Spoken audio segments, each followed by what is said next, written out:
Okay, I put the bottom disc back on the lathe, and I have ring number 1 here. What I like to do is I just use my tailstock to hold this thing up. Because we had drilled a hole in the center before we glued the disc and stuff on, that's relatively in the center of our ring. So I just like to press that up there against there like that. And what I do is I like to take my pencil and then go around the outside, spin it around here.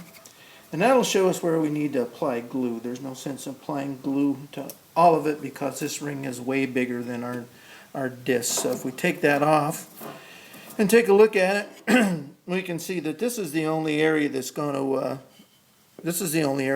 actually be in contact with the disc. Like I said, these rings are way bigger than they needed to be, and had this been an expensive exotic hardwood of some sort like bobinga or bloodwood or something, I wouldn't be as wasteful with the wood, but since this was maple and it was just laying around anyway, it's a lot bigger than it needs to be, obviously. So what I'm going to do is then I'm going to glue that on there and put some glue on it and use the lathe to press that on there, and we'll let that cook for a little while until the glue sets up.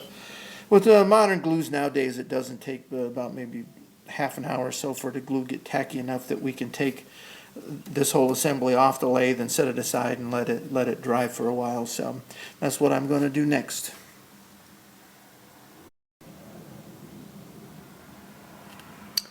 Okay, the next thing we're going to do is, because of this plywood setup that I use, I'm actually able to glue 2 rings together and form a kind of a sub-assembly, which saves some time later when we're trying to put this thing together. There's only 4 rings on this bowl plus a bottom, so it's really not that long, but if you're doing something with 10 or 12 rings, sometimes it speeds up the process. The first thing I have to do, though, is when we put these together, and I'm not sure how you'll be able to see this, I might take another short video of it, but where these joints are, they can't be lined up like that. That would be a major no-no. So what we have to do is offset the joints.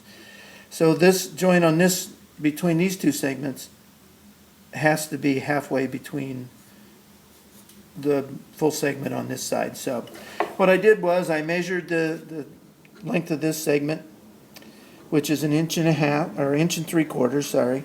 1/2 inch and 3/4, 1 3/4 is 7/4, so 1/2 of 7/4 is 7/8. So I made a mark at 7/8, which is the center of that segment. So as you can see, there's 7/8 on that side and 7/8 on that side. Hopefully you'll be able to see it. So what I do is I would take this number 3 ring. Take this number 3 ring here, and I will use my lathe to press it on there, if I can get the lathe to cooperate with me. So, and you can't see it on your side, but what I would do is I would line up the joint between those 2 segments. This joint with that line that I had on the number 2 ring, and I can just press them together and glue it up, and it'll actually glue those 2 together, and we can make a little sub-assembly. And then once we get that done, we can turn it a little bit, make it more round, and clean it up a little bit, and then we'll glue it to ring number 1.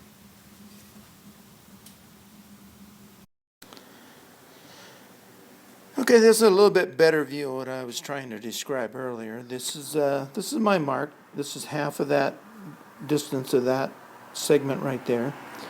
And what I do is I take the joint between these 2 segments, which is right here, and you line it up with that mark, squeeze it all together and glue it up. And you have to do that with every ring. They need to be offset. If you line them up, the joint lines up, it just doesn't look right. So what I'm going to do is go ahead and glue this thing up, and we'll move on to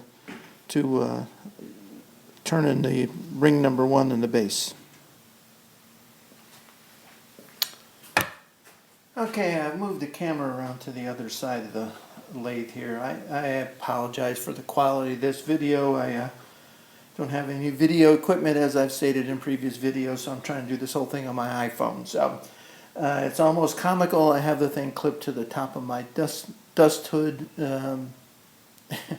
And my light for the lathe works great for a task lighting, but it doesn't really show up that well on the video. So what I'm going to do, turn this thing around a little bit, and we'll get rid of this piece of plywood that's on here, and we'll see how that process works out. So here we go.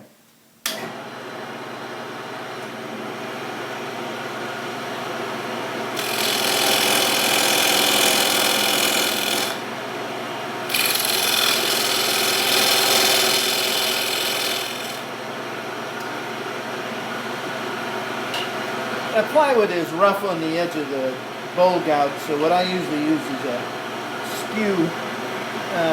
It's easier to sharpen, and I can really just get rid of this waste plywood on here anyway. So we'll take off some of that.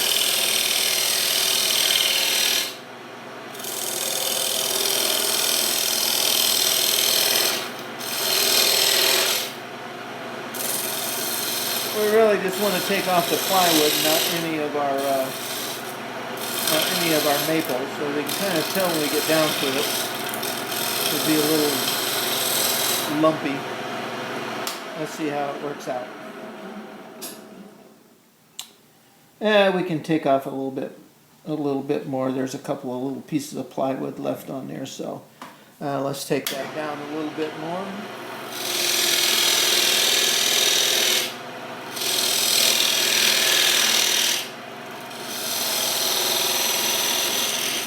Yeah, that'll be good for that for now. Take our bowl gouge again. We'll finish making our blank round.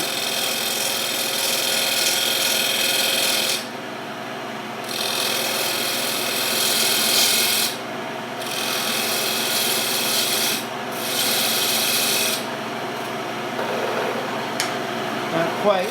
Need a little bit more off there yet.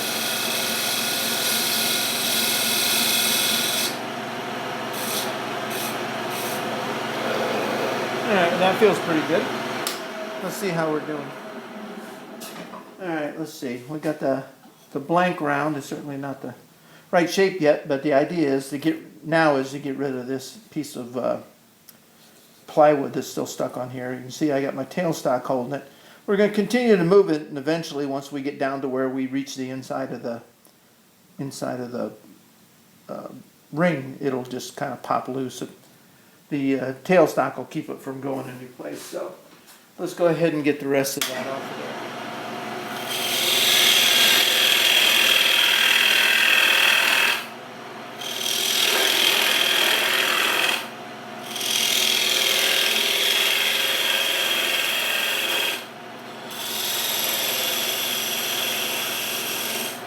Since I don't remember exactly the inside diameter of the ring, we're just going to have to kind of wing it here and guess.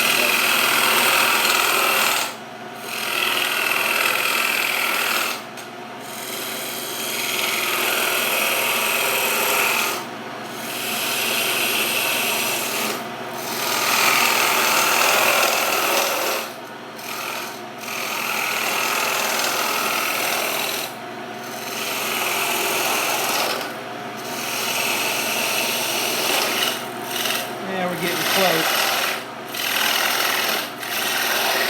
There we go.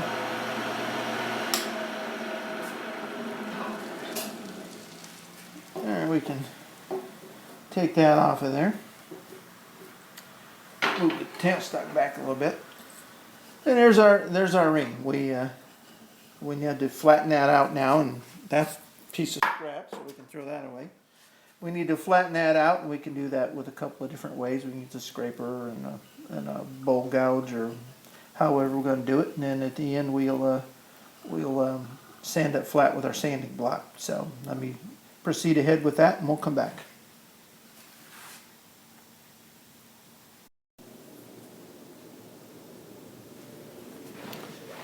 Okay. Rings 2 and 3 have dried, so I put it on the lathe. I cleaned off the plywood like I did on the on ring number 1.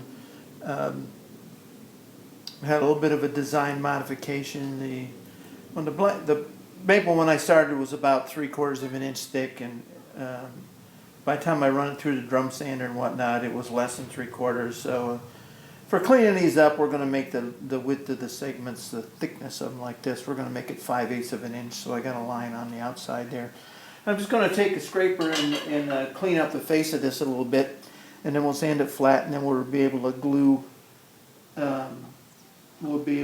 This to the ring number 1 and kind of proceed on from there. So let's see how we do it.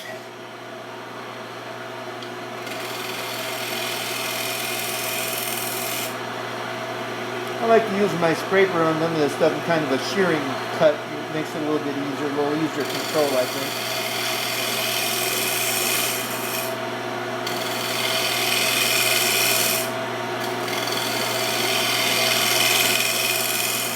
We got it down to our line,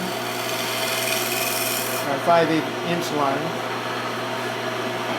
So let's see how we did.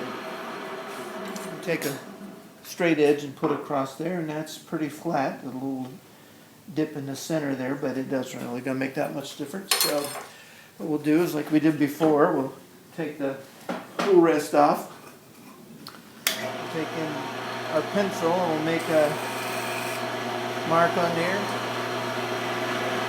Adjust our banjo a little bit, and then we'll see how we do on the top there.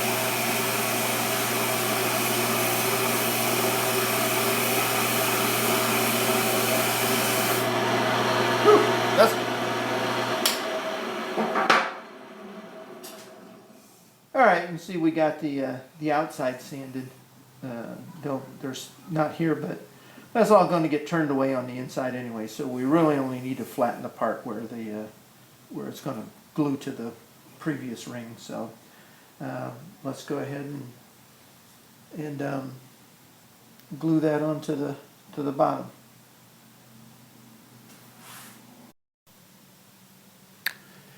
Okay, for those of you paying attention, you notice that this outside piece is ring number 2. Therefore, the piece that's connected to ring number 1 is actually ring number 3.